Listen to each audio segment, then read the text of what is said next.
Today we're going to talk about the Kabbalah of Norse mythology. Let's talk about the creation of the world.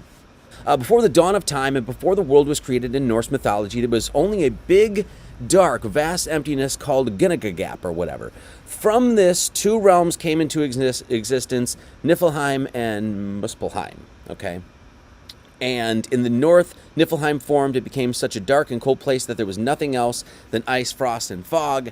And then opposed to that, you have a place of fire. So what we have is a creation story, basic themes, okay, that we're going to find. Once again, we're going to seek out the monomyth. We're going to seek out the commonalities within all of these different cultures. In the dawn of time, there was darkness and emptiness. There was a void. And from this, there was two things that came into existence, two realms, fire and ice. Okay. Well, I mean, we can already see there's a lot of the same themes and elements across the world, right? In Genesis, right, you have, in the beginning, God created the heaven and the earth. And the earth was formless and void, and darkness was upon the face of the deep, and the Spirit of God moved upon the face of the waters. There was a void, there was a darkness, right? Nothing. But there was two things that were created, and that was heaven and earth. Opposing things, right? Do not those who disbelieve see that the heavens and the earth were closed up, but we have opened them, and we have made of water every living thing. Egyptian, the world has arisen out of the lifeless waters of chaos called Nu. There was emptiness. And from these waters emerged a pyramid-shaped mound called the Ben, which sprang forth from the waters. Before this time began, there was no heaven, no earth, and no space between. This is Hindu. A vast dark ocean washed upon the shores of nothingness. This is Maori. All humans descended from one pair of ancestors named Rangi and Papa, who were called heaven and earth. In those days, heaven and earth clung closely together, and all was darkness. The earth began as nothing but water and darkness. Cherokee. Apache, in the beginning there was nothing, no earth, no living beings. There was only darkness, water, and cycle and the wind. As a Kabbalist, we're relating this to the number or non-number 0, by the way. So, in the beginning, there was absolutely nothing. As the Creator moved about the worship, water was generated. Babylonian, in the beginning, there was neither heaven nor earth. Apsu and Tiamat, Mumu, the god arises from them, both mingles at one. There was a split. There was one in the middle. Same sort of thing. The point is that there really was only one creation. So there's only mankind's limited expression or understanding or creation of a myth of what that beginning was. You have to have the same elements, you have to have the same universal themes, though, because there was a creation, and in that creation there was essentially what? As we see throughout the world. Well, there was nothingness, there was an emptiness, there was a blackness. And in that was probably waters of creation, and then from that, two things came, fire and ice, as the Norse tell us, heaven and earth, as the Maori tell us. Heaven and earth, as Genesis tells us, right? That sort of thing, right? Spirit and matter. Material, spiritual, okay? There's going to be different expressions of what that beginning was, and those are going to be unique to every single civilization, every single culture. It's going to be unique to their language. It's going to be unique to their geography. It's going to be unique to what time and where they lived and, all of that sort of stuff. But you will have this monomyth that runs through the whole damn thing, okay? And you will see those commonalities, and that's what we seek. This is Ash and Elm. Okay, so in Norse mythology, Ask and Embla or Ash and Elm, I guess created from trees, but they were a male and female respectively, were the first two humans created by the gods. In both sources, 3 gods, one of whom is Odin, find Ask and Embla and bestow upon them various corporeal and spiritual gifts. There's always these opposites. There's always twins, okay? You're also going to see a lot of this stuff relates directly to the zodiac. Well, Gemini, there's twins up in the heavens, right? So interesting, what's before the Gemini? What's before the twins? You got a Taurus. You know what one of the first thing Odin does in the Norse myth? I don't have the graphic here, but he sucks from the teat of a cow, I think, or something. The essence, the spiritual milk of this sacred cow. Of old was the age when Ymir lived. We're going to talk about Ymir right now. Sea nor cool waves, nor sand there were. Earth had not been, nor heaven above, but a yawning gap and grass nowhere. Ymir is a hermaphrodite. Ymir is literally a man-woman figure. It's a single being. It hasn't been split yet, in other words, right? And this being, this cosmic being, existed before time. Right? Just like God existed before time. God created time and then put beings into time, but God existed before time. And so this is what they're saying here. This is straight from the Poetic Edda, right? Before heaven and earth, there was a yawning gap, and this being was there. right? And then all of a sudden they made some level land. Then Burr's son is obviously named Bill. Then Burr's son lifted the level land, and Midgard, which is we'll find is the mid-earths where we live. There they made, and the sun from this up. You can see it's the creation story yet again. It was darkness, emptiness, nothingness. Before there was heaven and earth. Then heaven and earth were made. There was a level land. We put the people on there. The sun, the sister, and the moon. Her right hand cast over heaven's rim. Is there a dome? Same sort of thing. In Germanic mythology and in Norse mythology, the weapon wielded by giant Sur, I think is how you say that, of Muspelheim, is referred as a flaming sword. So there's a flaming sword in the Norse mythos. Gjallarhorn, I think is how you say that. Gjallarhorn is the hollering horn or the loud-sounding horn associated with the god Heimdallr and the wise being Mimir. Gjallarhorn is mentioned thrice, mentioned 3 times. Figure just as high tells the disguised Gangleri about the cosmological tree Yggdrasil, which we'll visit. So now there's a big trumpet where there's a blast can be heard in all worlds, right? And the high foretells the events of the Ragnarok, which is an apocalypse, right? Or an end story. So there's a horn that goes off. I don't know, that kind of sounds like Gabriel's horn. Okay, this is announcement of Judgment Day. And you have the same sort of thing in the Norse. You have a trumpet that literally announces the Ragnarok or whatever, right? The study of Kabbalah, you'll find this idea of a hermaphroditic being in the beginning, same just as we find in Ymir. Ymir is the personification of the chaos before creation, which is also depicted as the impersonal void of Ginnungagap. Okay, so there's that chaos, there's that blackness, that darkness of creation. It is the no-thingness, it's the nothingness, but nevertheless contains the basic stuff out of which the gods can make true things. In this case, the primordial matter, the prima materia, is Ymir's body. Ymir's body is represented as what you would find in Jewish Kabbalistic literature as the Adam Kadmon. For all you Christian Kabbalists out there, pay attention, because what is Jesus Christ? The second Adam, is he not?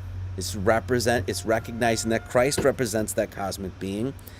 Ymir is a being that is both male and female. He emerged from the melting ice in the Gulf of the Ginnungagap between the fire and the ice. From Ymir's body, this hermaphrodite, Odin and his brothers created the world.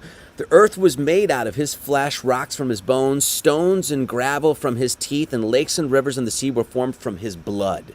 The skull of Ymir formed the sky and was located over the earth. His brain the brothers cast to the winds, and so the clouds were created.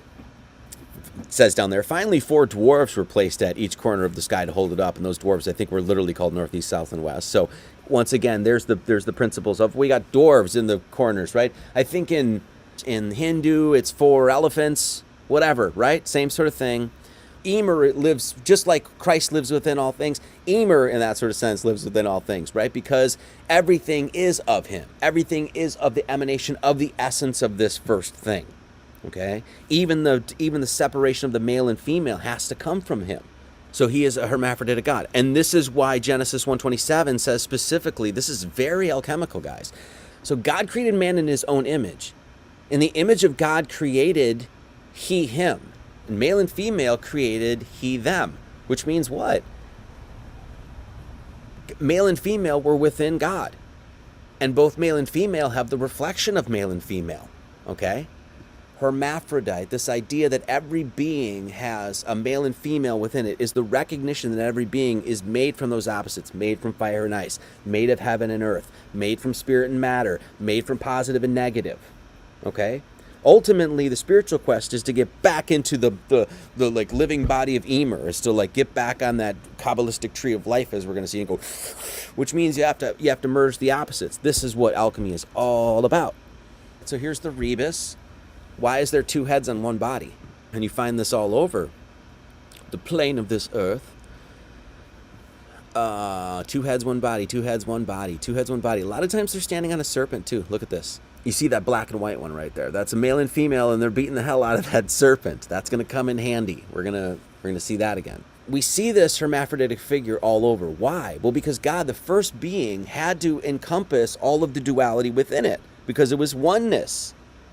This is number 7 in the Kabbalah. So this is the 7 hermetic principles, and this is the principle of gender. One of the principles is recognizing that within you is a man and woman.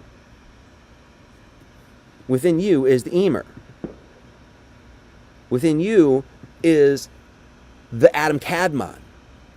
That is the perfected being. The second Adam, Jesus Christ. Within you is that the hermetic corpus, the hermetic body, the body.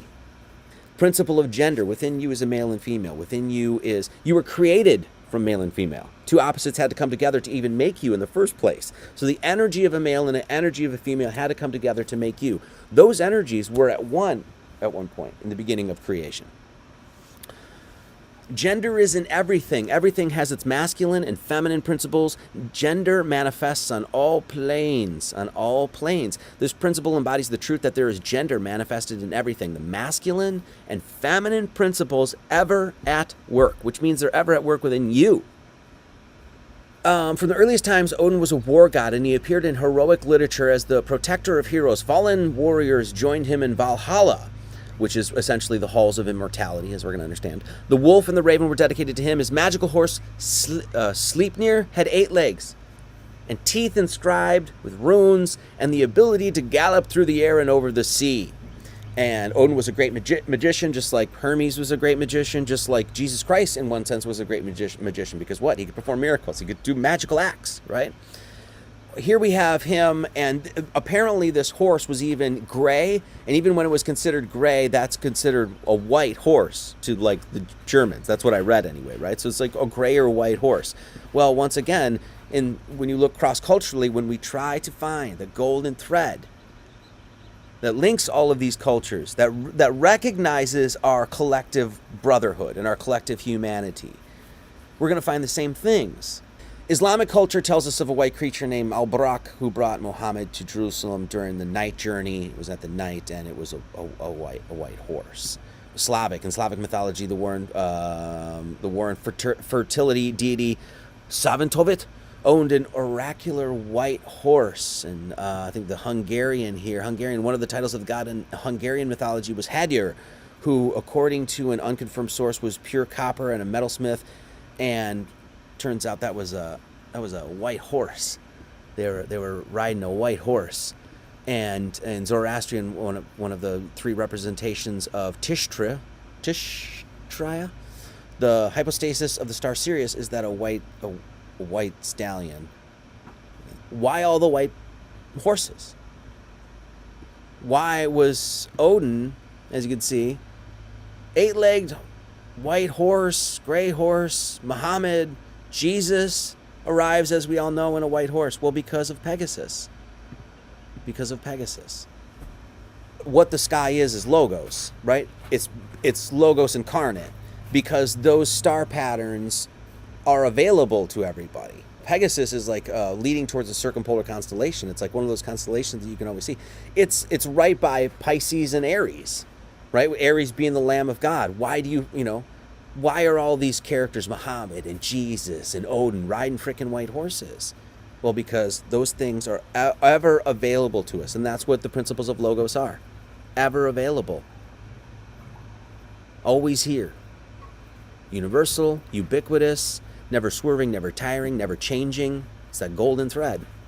This, if you see this is leading towards the center, right? This is all leading towards the center of the stars, the center of, when in the Norse myth, when they said they put his right hand in heaven's rim, that sort of thing. There's a big dome, if you will, or a big bowl, if you will. In the center of that is the North Star, the Polaris, and then Draco's wrapping around that. Okay, there's Draco, right? So you can even see there's So you have a big dragon. Now look cross-culturally. I don't have a graphic or anything, but look cross-culturally. You're going to find dragons, nagas, seraphim, serpents all over the place. Hindu, Chinese. Why are there dragons? Is this a mythical creature? There were dinosaurs, weren't there? Somebody dig me up a dinosaur, and while you're at it, grab me Noah's Ark. Why are there dragons? Why is there this mythical creature that has wings and breathes fire and stuff like that? Why do you have that same sort of mythological creature cross-culturally? Well, because just look up. Right? If you look up and you're pointing to the north, you're going to find that serpent in the heavens, okay? We talked about, and that's Draco. Draco is a serpent that's constantly revolving around that pole star. That's your Ouroboros. As we said, we went and talked about that, mentioned how that represents time in one sense. Midgard, or Earth as we call it, is generally understood to be a land surrounded by an ocean inhabited by Jormungand, the Midgard serpent who circles all of Midgard and bites his own tail. Once again, when we tie this directly to astrology, directly to star study, that's your Draco. It's wrapping around itself, always eating itself. This is the Jormungandr. Norse mythology, Jormungandr is the meaning. It's a huge monster, which the Draco is a huge constellation. Just like we talked about, Hydra takes up a third of part of the heavens, as it says in Revelation. Jormungandr once again is in the sea circling around Earth. What's the sea? The sea and the waters in the heavens. I am Norse, and many thanks for this, Marty. Oh, there's so much more. We're just getting into it. So this is what Earth looks like to the Norse. Yggdrasil, which is the tree, the Yggdrasil tree, which is the tree in the center of the Earth, just like in a lot of these things, Mount Meru or whatever. There's a tree or there's a mountain in the center of the Earth, right? It's a circular sort of thing. As far as we can tell, there's an ice wall. There is a central tree that holds up the Earth. That's where the mysticism is going to be important, okay? So there it is. Same. You'll get the same sort of drawings. So there's another one. This is the representation of the Earth according to Norse mythology. There's Earth, it's Midgard. There's another one. There's another one. Another ice wall. Big tree.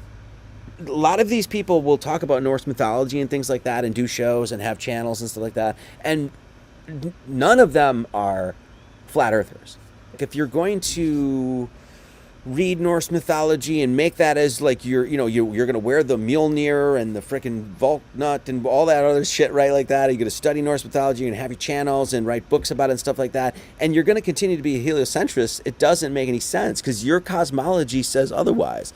Your cosmology says otherwise. So I see a lot of people, and I don't mean to like rip on red ice or anything like that, but I've over the years I saw a ton of people on red ice that are like, whatever, like Survive the Jive and whatever, like a couple different people here. And they're all, as far as I know, they're still heliocentrists. It's like, well, no, that's not your cosmology. So it's like you can't believe in this, right? With the sunspots and the solar flares and the auroras and the ionosphere and the atmosphere and the electromagnetic radiations, the radiation ball, and the magnetic field, and the Earth and the ball, and it's in the middle of it. It's a spin. It's like tilted. You can't believe in that and believe in that simultaneously. Doesn't make any sense. So there's that. We live there, okay? We don't live here, okay? This center tree, once again, when we look at this, we have to make a corollary. We have to make an analogy to our spiritual directive or our spiritual quest, right? Our mystic quest. That Yggdrasil tree that supports the whole thing, that Yggdrasil tree is analogous to the tree of us, right? Which is essentially like your nervous system if you look at it, right? That is what we know as like when you speak of like Kabbalah, that's the Kabbalistic tree of life, okay? And I'm going to show you this and then we're going to get into Kabbalah, right? So in other words, there's a great mystic tree that's in the center of all creation. That great tree is represented in the tree of you. So this is what would be as the Jewish Kabbalistic tree of life, a representation of this, which is I did a whole lecture on this, but that's essentially two cubes right there. That's paradise. It's paradise. In many representations, the human body fits within the Kabbalistic tree of life. Okay? That's what it's all about. That Yggdrasil tree, the center of creation is within you. Kabbalah, Kabba means cube. That's literally where it comes from, right? Kabba Allah. Kabba Allah. Kabbalah. Kabba Allah. Kaaba is a cube-shaped building in the great mosque of Mecca. Allah, of course, Kabbalah. So everybody's like, that's Jewish mysticism. All those mystics and the Jews. It's Kabbalah. Allah is the Arabic name for God. So even the word itself, it's like, okay, that says a lot. It's like, okay, it can't just be Jewish. So it's not. As we're going to show, there's Christian Kabbalah. It's exactly what it is. It's a cube. Kaaba, cube. A cube, was that given to us by the Hindus? No. Was it given to us by the Norse? No. Was it given to us by the Egyptians? No. Was it given to us by the Greeks? No. Was it given to us by the Jews? No. Who created the cube? God did. God creates cubes. That's who creates cubes. God creates everything. So the cube, that information is godly, and that's exactly what they're saying. The Kabbalah was first taught by God himself to a select company of angels who formed a theosophical school in two cubes. Paradise. After the fall, the angels most graciously communicated this heavenly doctrine to the disobedient child of earth. Right? From Adam, it passed over to Noah, and then to Abraham and the friend of God. Now, when we use this language of Adam, remember, this is Adam. When we're talking to Kabbalah here, what they're mentioning here is Adam, your Adam Kadmon. Before the fall. The first being. This is the Adam Kadmon. What is Jesus Christ? The second Adam. Because Jesus Christ represents in the New Testament the new Son God, the new enlightened character, our new Savior, our new Messiah that we follow, that represents what?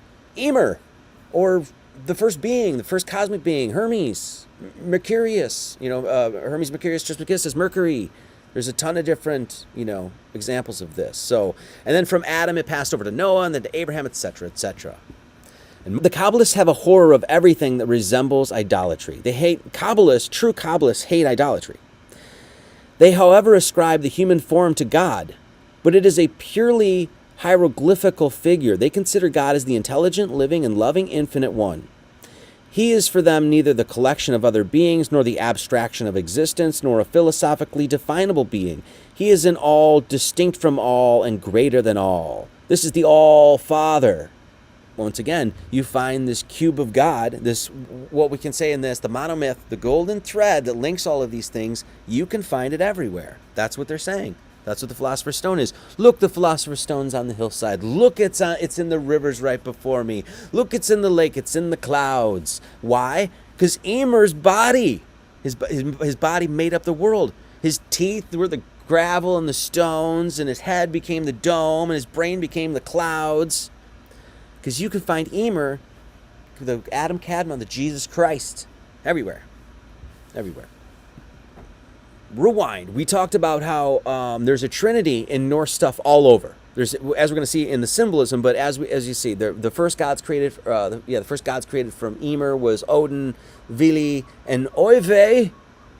Three brothers created. There was a trinity from those. There was another trinity created, and it was Loki, Thor, and Odin.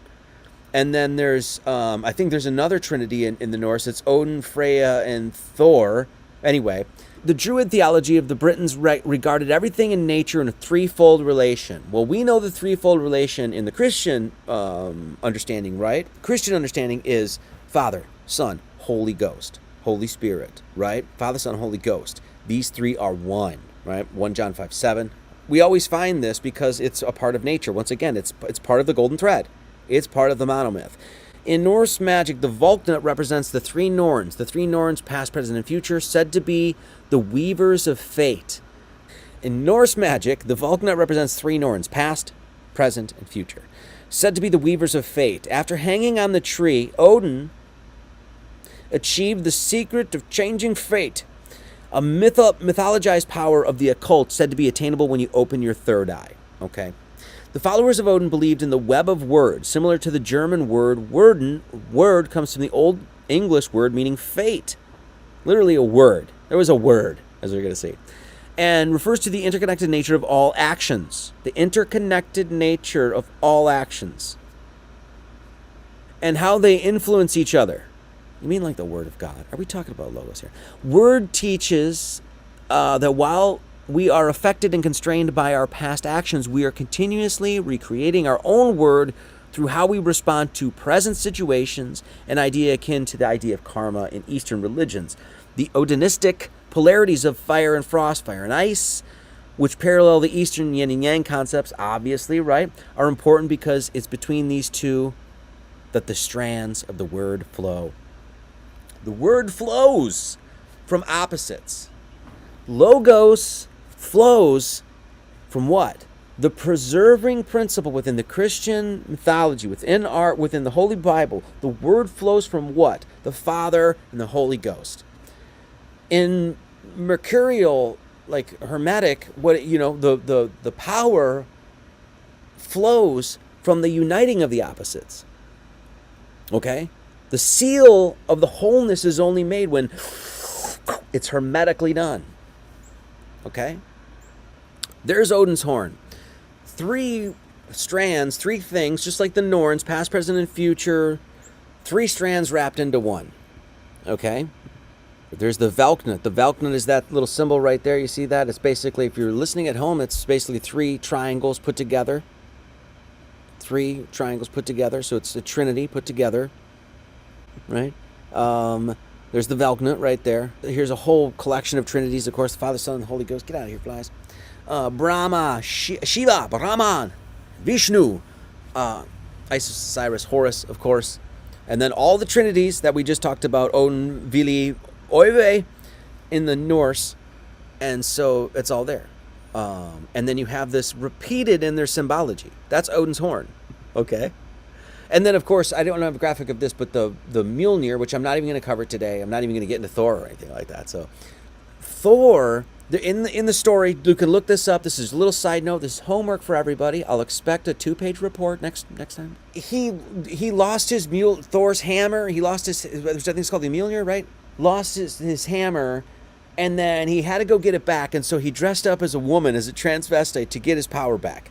That is a cryptic, in my opinion, that's a cryptic story of the alchemical marriage, the alchemical union, the alchemical wedding, the merging of the opposites. He had to recognize that he was made of both energies, polarities, to merge those polarities into something higher. Living mass, Ymir, produces many beings like himself, frost, cold, stone, like shapeless frost giants and mountain giants. But a better being from all of this emerged, although of animal nature, and this was the cow Audhumbla. Why a cow? Okay, once again, we have to relate it to things in the heavens. So we've got we already know that there's an Aries. Aries is always the lamb. It's the ram. It's all of that sort of thing. It's riding a Pegasus. This constellation is literally right there. The next thing is what? It's a Taurus. It's a bull. The Taurus is related, as we know. When you look at when you look at a bull's head, it looks like the reproduction of a woman's reproduction area. Looks like a woman's reproductive area. That's what it looks like. And it's literally called a Utaurus. It's called a Utaurus. It's ovaries, Aries, and a Utaurus, right? That sort of thing. And it's Taurus, and it's a sacred bull. Have the same sort of thing. Why a bull? Well, it's milk, right? What do we have up there? It's always known as the Milky Ocean. Milky Ocean. Okay, let me get back on track here. So this is the open. So here's the opening of the Quran, right? Once again, what do these people believe in? Those cubes of Allah, the Beneficent. There's 7 verses in that opening surah. What's surah 2 called? That's called the cow. Alif, Lam, Mim. Alpha, Lambda, Mother. Alpha, Lam, Mother. That's the second surah, verse 1. Alif, Alpha, the lamb, and a mother. Mother, the bull. It's the cow. So what happened was this Ymir gave birth to these first 3 brothers. We had Odin. Odin was, again, a part of another trinity. Odin, Loki, and Thor. Odin, what he did was basically this. He went and he hung himself on the Yggdrasil tree. He did this for 9 days with a spear in his side. And after that whole time of pain and suffering and all of that sort of stuff, he received a magical alphabet. He received the rune script, okay? Since the rune's native home is in the well of Erd, and that's the well that's at the root or the source of the Yggdrasil tree, I believe, with the Norns. The Norns are the 3 Norns. So once again, another trinity, 3 becoming 1, that make up that tree. That's recognized as past, present, and future, creator, preserver, destroyer. Since the rune's native home is in the well of Erd with the Norns, and since the runes do not reveal themselves to any but those who prove themselves worthy of such fearful insights and abilities, Odin hung himself from the branch of the Yggdrasil and pierced himself with a spear and peered downward into the shadowy waters below. Waters above, waters below, is that what's going on? What's happening there? Reflection, as above, so below, so within, so without. And stared downward and called to the runes. He called out. He wanted that wisdom. He was willing to sacrifice. He was willing to go through trials and tribulations. He was willing to go through pain and suffering. He was hanging upside down. He was letting all that blood rush to his head. He survived in the state, teetering on the precipice that separates the living from the dead for no less than 9 days and nights. At the end of the 9th night, he last perceived shapes in the depths, the runes. This is the magical alphabet, okay? A magical alphabet, this is no different than, is what I keep saying, when you look at the Arabic, they have their Abjad letter system. Their alphabet is magical. Of course, we know that the Hebrews think that the Hebrew alphabet is magical. Do they not? Yes. Well, what did the Norse think? The same thing. This is Kabbalah. They have a magical alphabet. And that's what the runes is. And that's what Odin received. The knowledge of this. Revealing to him not only their forms, but also the secrets that lie within them. The secret knowledge. In Kabbalistic study, this would be the sod. This would literally be called the seed or the sod. Okay? Having fixed this knowledge in his formidable memory, Odin ended his ordeal with a scream of exultation. Having been initiated into the mysteries of the runes, Odin recounted, "Then I was fertilized and became wise. I truly grew and thrived. From a word to a word, I was led to a word. From a work to a work, I was led to a work." Let's read it again. "Then I was fertilized and became wise. Became wise. I truly grew and thrived. From a word to a word, I was led to a word." He was led to a word. Led to a word.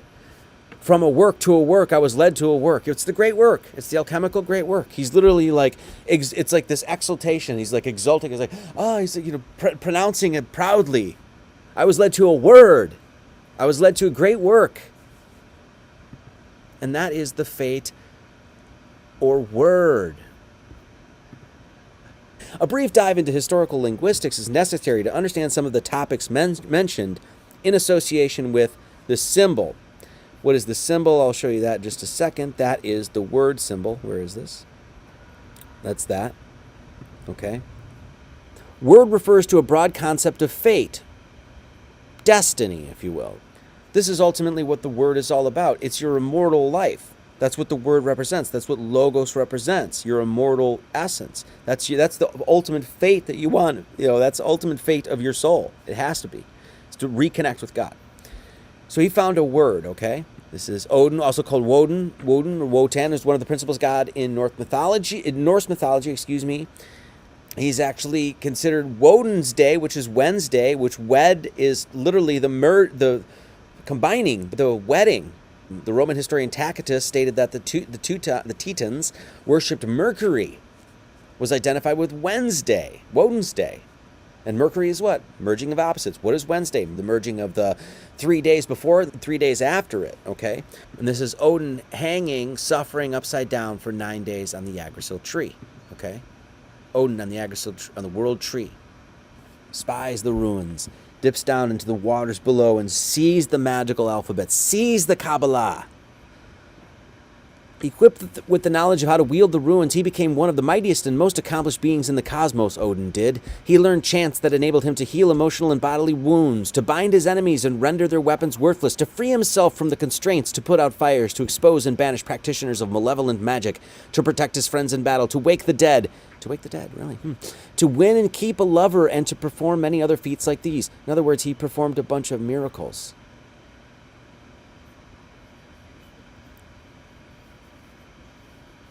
Odin's ordeal is therefore a sacrifice of himself to himself, and is the ultimate Odinic sacrifice. For who could be a nobler offering to the god than the god himself? This is this idea that he was willing to sacrifice himself for the greater good, for something greater. This is no different than Jesus dying on the cross for the sins of mankind, if you will. That sort of thing, okay? So this is the rune scripts. Once again, Odin sacrificed himself, underwent a bunch of pain and suffering, stuff like that. Hung on the Yggdrasil tree for 9 days, which was the world tree, only to recognize that world tree was the tree within himself. It was the Kabbalistic tree of life, that it is the human temple, the human frame. He earned a magical alphabet from that. This is the rune script, of course. The symbol of the web of word, therefore, acts as a reminder that all actions of the past affect the present, and the present actions affect the future. All timelines are inextricably interconnected in a sense. Inextricably interconnected in a sense. It's exactly what Balderson and I would talk about this morning, actually, about how creation and destruction are two sides of the same coin. They're like, in other words, as the world is created before you, you are moving towards death, right? So as the world is being created, you're moving towards death. It's exactly what the Trinity says in the Christian canon. Father, Son, Holy Ghost are linked. They're one. They're one. The runes are the written letters that were used by the Norse and other Germanic people before the adoption of the Latin alphabet. The runes are symbols of some of the most powerful forces in the cosmos. So is our language. So is English. That's what you guys need to know. We have a magical alphabet as well.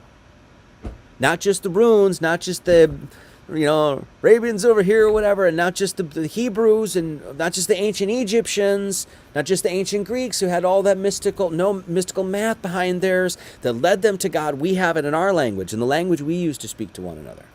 Those letters contain secrets and mysteries. So, in fact, the word rune and its cognates across past and present Germanic languages mean both letter and secret/mystery.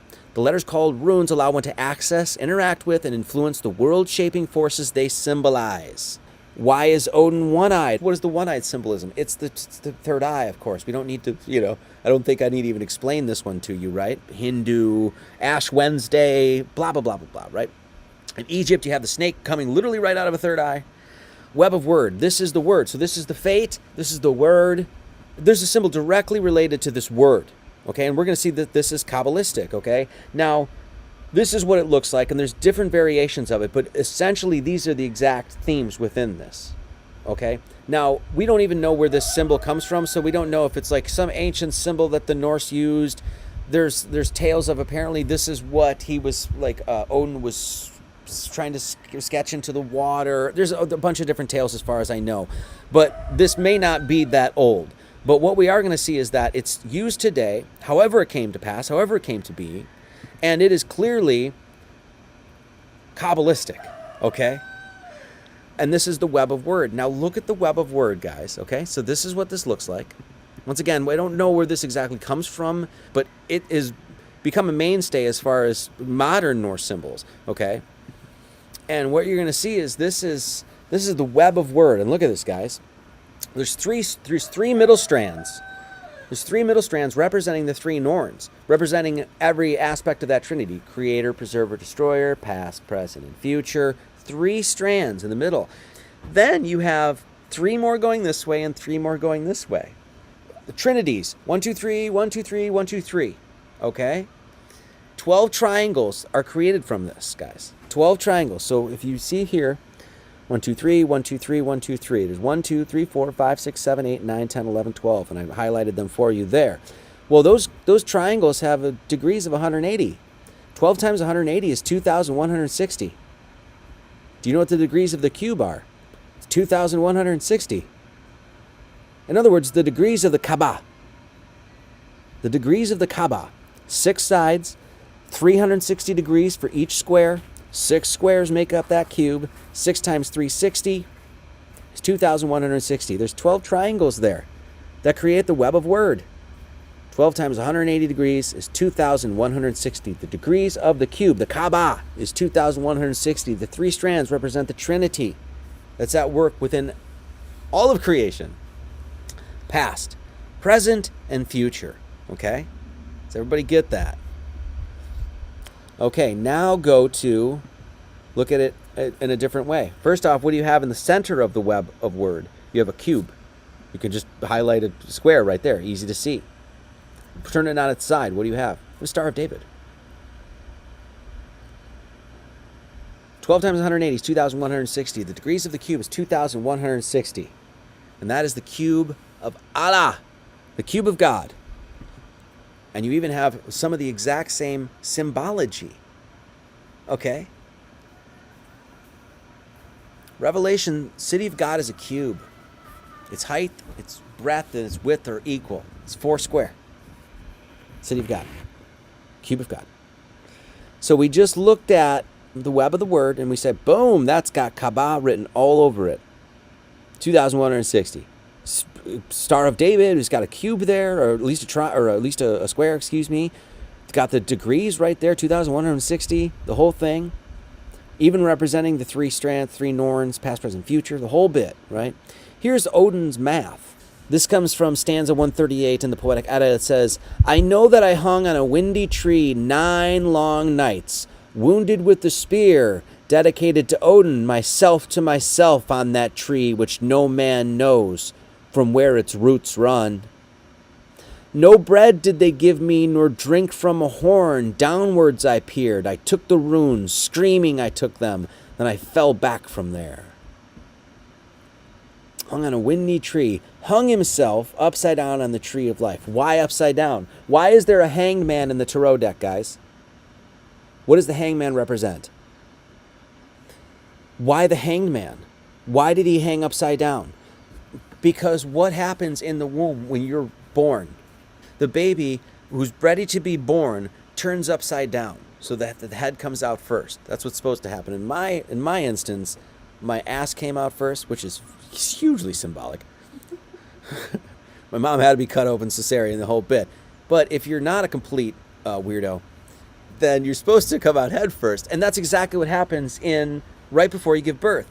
What is happening to Odin right now? He's being reborn. He's being reborn.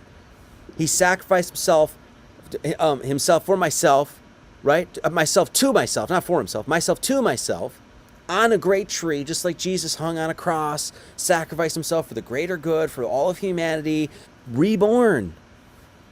And that's exactly why he hung himself upside down. He was ready to be birthed anew, but it's a spiritual being, okay?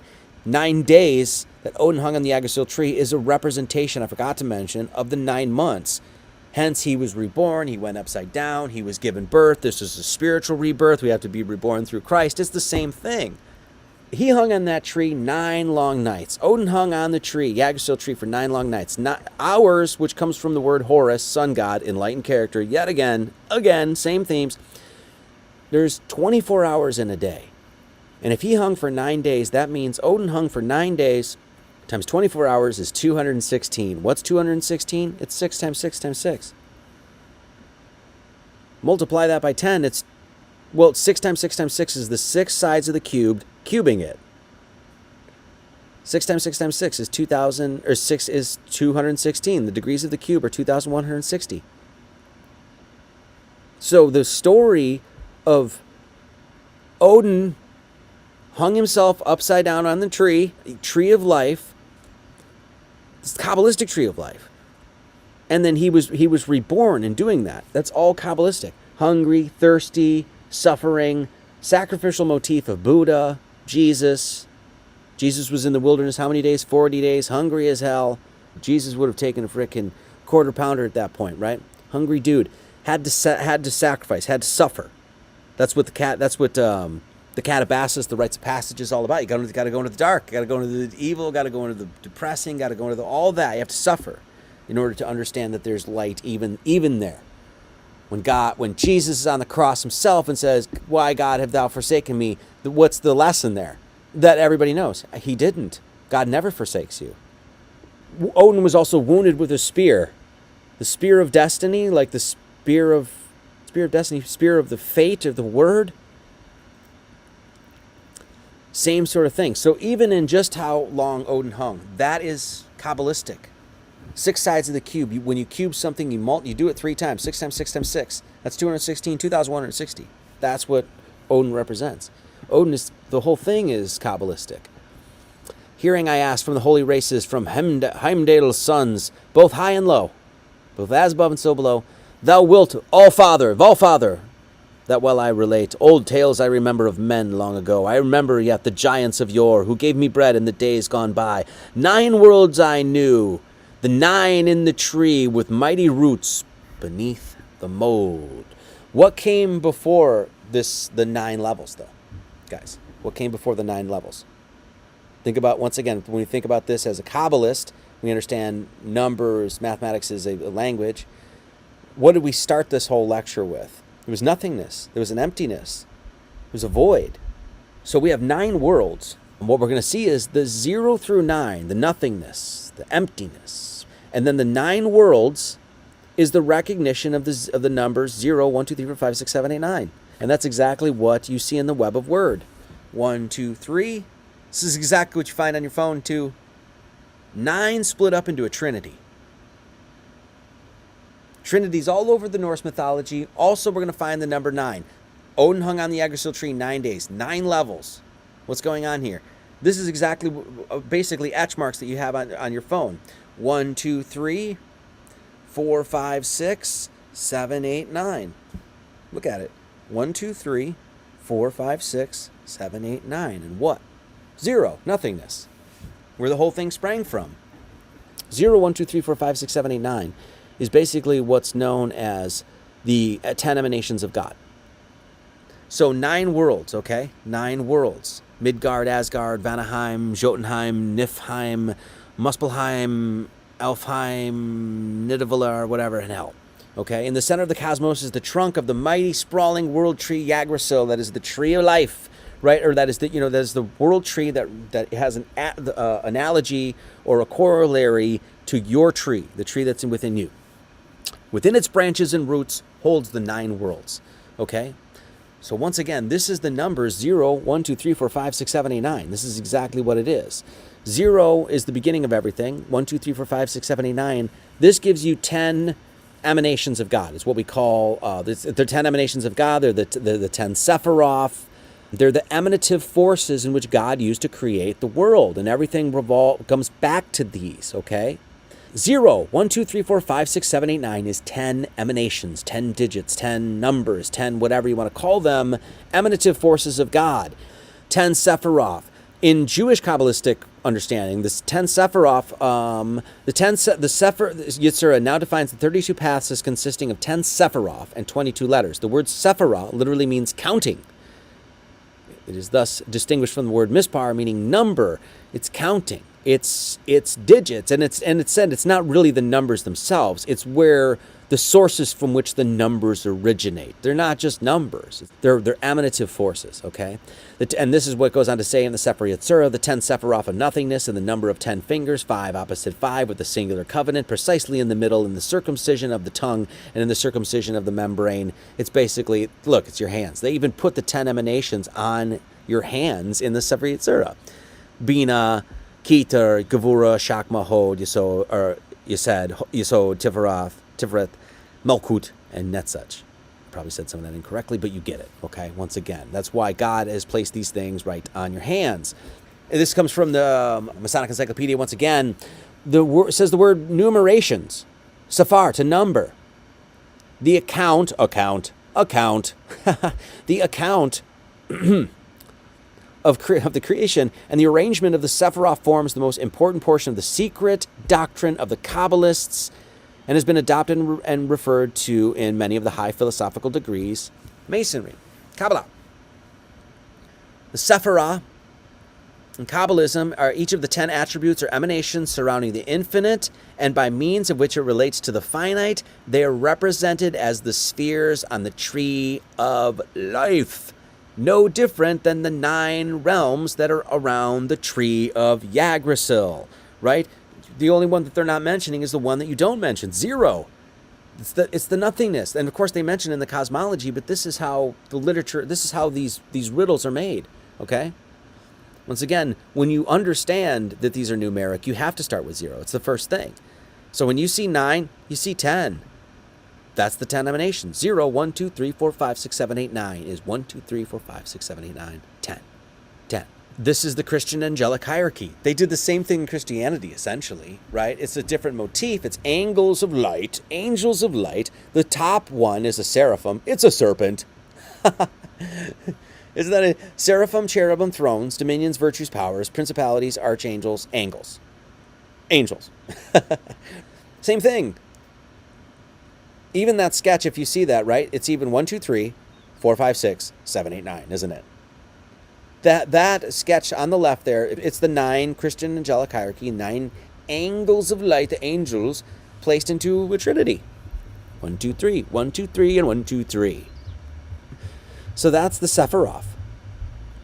0 through 9, when you look at the geometry, it actually leads you to 5040.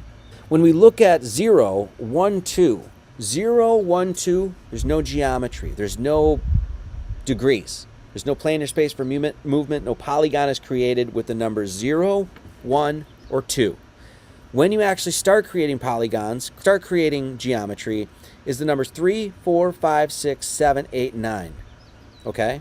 When you add, I'm just going to do this really quick. You can pause it and double check all this yourself, but you look at the triangle, the square, the pentagon, the hexagon, the heptagon, the octagon, and the nonagon.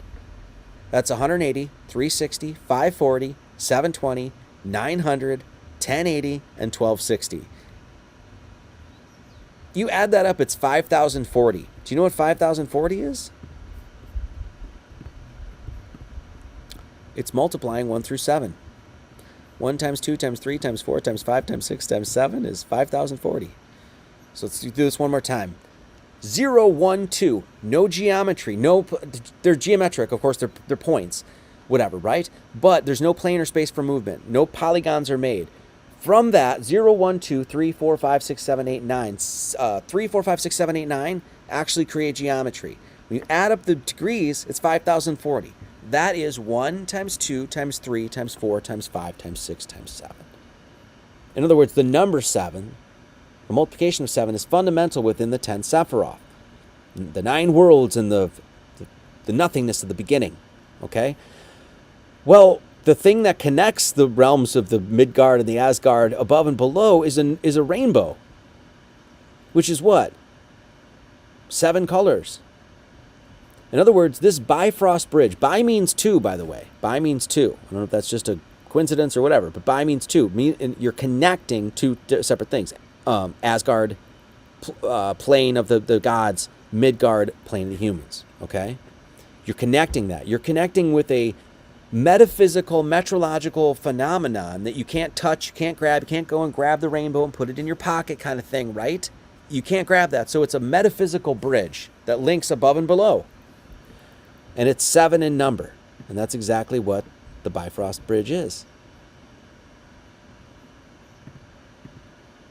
It's a mythological rainbow bridge. Bifrost is the mythological rainbow bridge that connects the world of men on Earth, Midgard, with the realm of the Nordic gods that live in Asgard.